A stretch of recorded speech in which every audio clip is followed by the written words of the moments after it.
Sindh assembly में मुख़्तलिफ़ मामलन ते बहस कयो वियो। अक़लियतुनि जी भलाई लाइ ठाहियल कमेटी में अपोज़िशन खे शामिल न करण ते ऐवान में गौर थियो।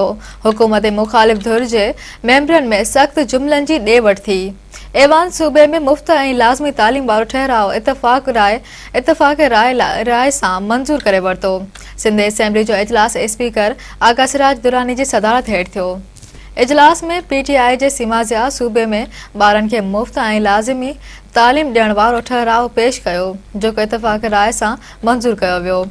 ऐवान में ॻाल्हाईंदे अपोज़िशन लीडर फिरदौस शमीम नक़वी, खुरम शेर ज़मा ऐं सीमा ज़िया चयो त हुकूमत सूबे में ॿारनि खे मुफ़्त ऐं लाज़मी तालीम खे यकीनी बणाए।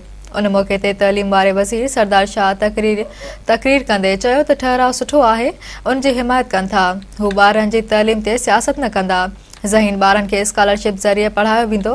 निजी स्कूलनि में वधीक फीस वारे मसइले खे जल्द हल कयो वेंदो। सरदार शाह चयो त सरकारी स्कूलनि जी हालत खे बहितर बणायो पियो वञे। हुन पंहिंजी नियाणी बि सरकारी स्कूल में दाख़िल कराई आहे। सभिनी खे हुकूमत जा हथ मज़बूत करणु घुर्जनि।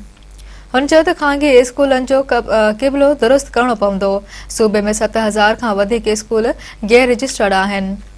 कानून ते अमल न कंदड़ ख़ानगी स्कूलनि खे बंदि कयो वेंदो। डिसंबर ताईं कानून ते अमल न कयो वियो त कार्रवाई कई वेंदी।